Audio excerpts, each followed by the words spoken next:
you've been asked to stay at home, to cocoon yourself for your own safety. The list of underlying conditions that put people in that vulnerable bracket are available via the HSE website or in the COVID-19 information booklet that are now arriving in every household in the country.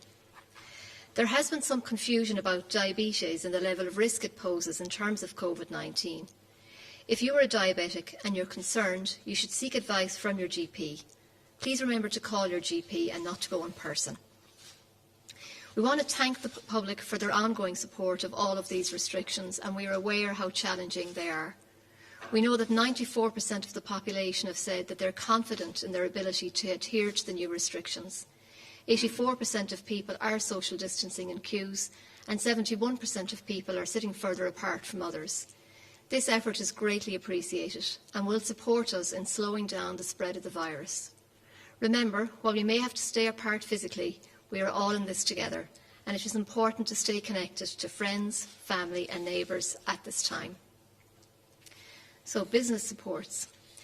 The temporary wage subsidy scheme introduced by government is continuing to have a strong take-up. 39,000 employers are now registered with Revenue for the scheme. Today, Revenue has generated further funds under the scheme worth £18.9 million. These payments will be in the bank accounts of the majority of respective employers next Monday, the 6th of April. The cumulative value of payments made under the scheme is now almost €73 million. Revenue has said it's unable to get reimbursements to 935 employers for payments worth £2.6 million under the scheme. It is essential that these employers go on to the ROS and set up a nominated refund bank account as soon as possible. In addition, yesterday, Revenue issued updated guidance to assist small and medium enterprises experiencing cash flow and trading difficulties as a result of COVID-19. So just a reminder of some of those. Businesses should continue to send in tax returns on time, even when the payment is not immediately possible. The charging of interest on late payments is suspended for the March-April VAT and the April PAYE employers' liabilities. Revenue have already suspended interest on late payments for January-February VAT and both February and March PAYE employers' liabilities. All debt enforcement activity remains suspended until further notice. The status of all current tax clearance will remain in place for all businesses over the coming months. Revenue will continue to closely monitor the situation and will issue further updated guidance for businesses when required and in good time before return and payment due dates. As I have previously mentioned, there is a range of other supports available for business at this time, details of which are all available on gov.ie. So, supply chain. It's essential that the work of the supply chain continues to the greatest extent possible throughout the COVID-19 crisis. Where practical, all goods should continue to be distributed, not just food and medical supplies, to warehouses, businesses and distribution centres around the country.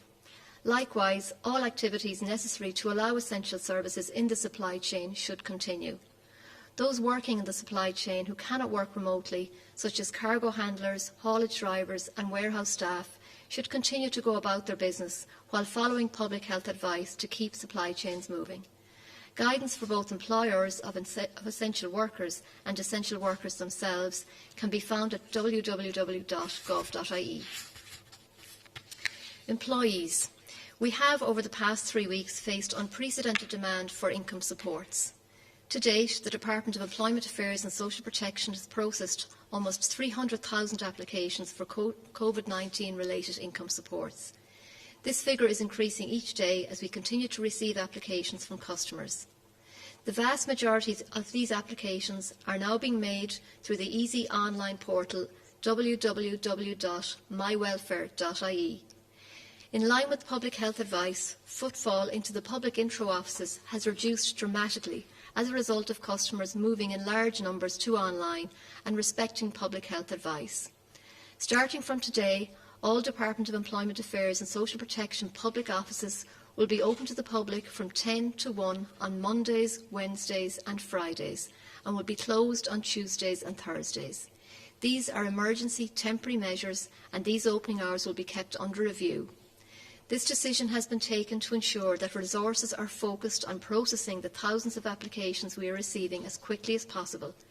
This includes increasing the ability to engage directly with these customers whose applications contained incorrect information and that can't currently be processed.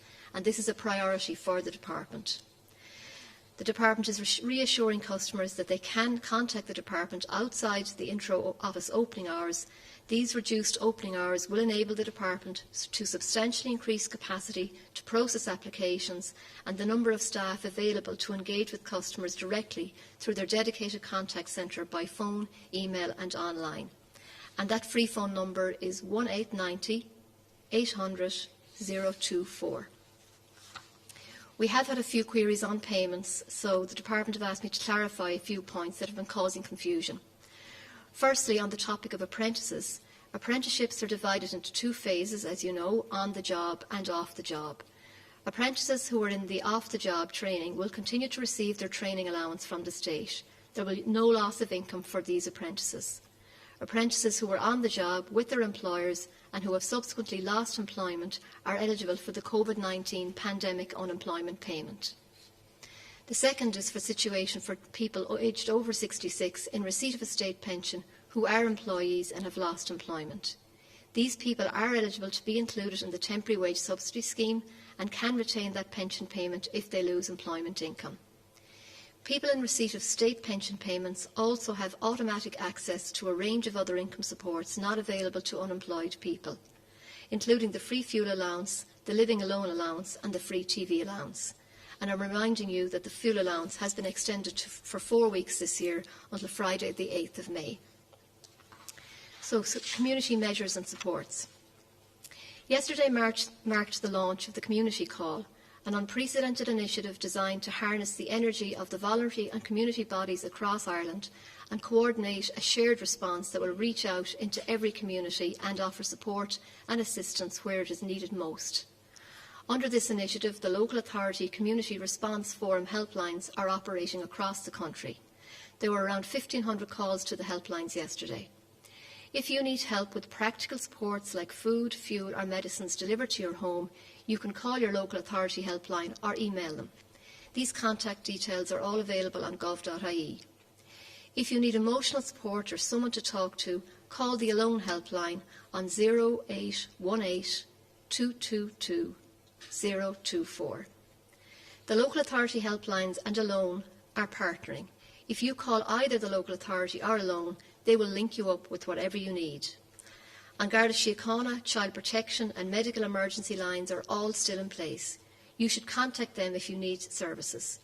The helpline is for anyone who needs help. If you know of someone who needs help, please contact the helpline too. It's important to remember that if someone's offering you help, you shouldn't take any help from anyone unless you trust them. Look for the council authorisation and identification and ring your local authority to check if you're worried at all. Public transport.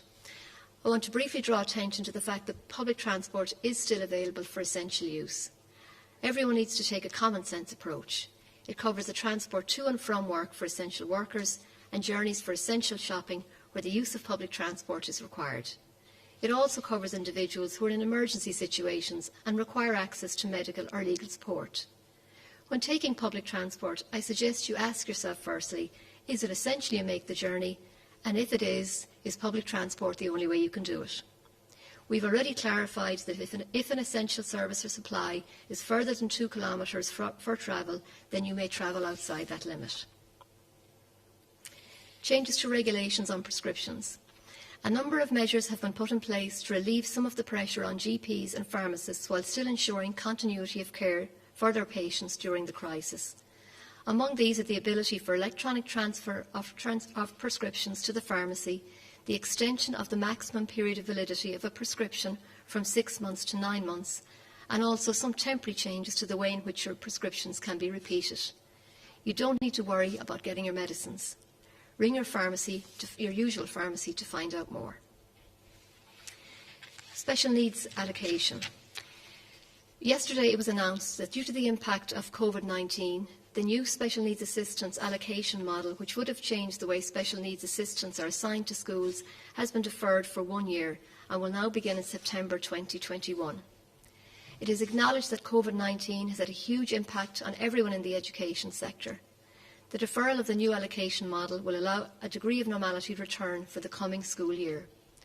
No school will have less special needs assistance support in September 2020 than they currently have. Special needs assistants who are currently employed will still have their jobs in the next school year. Schools can also apply by email for further SNAs if they are in need of additional support. Regional information sessions that had been planned for the coming weeks to explain what's happening on the new model will not now take place. State exams. So, to the 121,000 exam year students, we know this is a time of anxiety and uncertainty. We know it's not easy. We know remote learning is very challenging. But we're asking you to keep studying, keep focused, and keep working on the basis that the exams will go ahead. The Minister for Education and Skills and the State Examinations Commission are working on contingency plans to allow them to go ahead. Any final decision will be based on the public health advice on what the Government decides in relation to the current restrictions. We will continue to keep you updated as the situation evolves. So on the international side, just a reminder, the Department of Foreign Affairs and Trade has advised that all non-essential travel overseas, against all non-essential travel overseas until further notice. That includes all travel by cruise ship. Anyone coming into Ireland, apart from Northern Ireland, is required to restrict their movements on arrival for 14 days. This includes Irish residents. Exemptions are in place for providers of essential supply chain services such as hauliers, pilots and maritime staff. In terms of the current situation on people trying to get back from abroad, where commercial flights are still available, the Department has recommended that people who are away and wish to come home do so as soon as possible. The situation is fast-moving and volatile. What we have seen is not only countries, but entire regions close off airspace and ground airlines at short notice. This has led to people who were confirmed and booked flights having them cancelled suddenly or refused at airports. Currently, the Department are trying to help over 1,000 of our citizens in 86 countries who are seeking assistance to return to Ireland. Many are small groups, but there are some larger numbers in Australia and a couple of hundred in New Zealand. They are in ongoing contact with airlines and aviation companies and are exploring all the options. But the situation is not as simple as chartering flights. We need permission to enter airspace and regions on the way back to Ireland. We are therefore focused on getting every possible Irish citizen on the shrinking number of commercial flights. The Department is also working very closely with the EU and European countries, especially the UK, to get Irish groups on their flights. We have worked, for example, with the UK, Belgium, Germany, France, Netherlands and Spain in getting our citizens home. We know this is very stressful for those abroad and their families here, but we are leaving no stone unturned in trying to get people home. Citizens should contact the nearest embassy or consulate to update them on their situation, and they should closely follow information provided on the embassy Twitter account. They are providing as much factual and practical information as possible. Any Irish citizen who believes that an embassy may not be aware of their presence and wants to get home should register online at dfa.ie and email their contact information. Contact details for all the missions can be found on the DFA website. So, some concerns and issues that have arisen. So there was some talk yesterday about the extension or lifting of restrictions. So we're very aware that people are anxious to know whether the current restrictions will be extended beyond the 12th of April. As the Taoiseach said last night, it will be towards the end of next week before we can give an update on restrictions. That will depend on how things are going in terms of new cases, ICU admissions, etc. It will be the National Public Health Emergency Team who will advise us as to whether we should extend those restrictions or relax or refine them. Another issue that's come up is in relation to home help and nursing homes. So following public health advice and government decisions around social distancing and cocooning, some home help hours have been stood down. This is only for people who are relatively well and might have had a lower level of service or have good family supports in place. Physical distancing and cocooning and the growing needs in our health facilities have created circumstances where the Health Service Executive is moving some healthcare workers into supporting more urgent needs in residential facilities. However, if you are concerned about changes to the service you are receiving, please contact your public health nurse at your local health centre, and remember that the community call arrangements may also be able to help with some of your needs. Hospital services. The Health Service Executive has had to change some patients' hospital appointments because of the coronavirus outbreak. There have also been changes to visiting arrangements in hospitals to help protect patients. However, you will have heard the CMO say last night that it's important to remember that other health services are continuing to operate and you should not put off any urgent appointments. If you feel unwell with symptoms such as those of heart attack or stroke, you should go to your emergency department or call an ambulance. Details can be found on the HSE website for each hospital on changes to outpatient appointments, day case and inpatient appointments, and on visitor restrictions. Other issues that have come up have been in relation to Garda vetting. So since the 12th of March, the Garda National Vetting Bureau has expedited nearly 5,500 vetting applications for COVID-19 related workers as follows.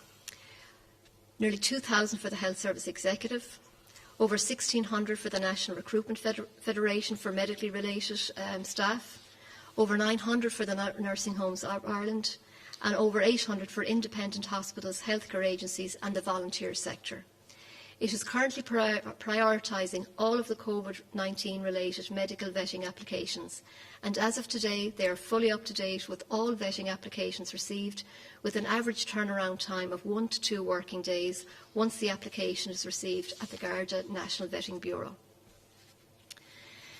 Orbis Town. We've had some queries in relation to Orbis Town and the current approach to visitation at the Orbis Town Child Detention Campus.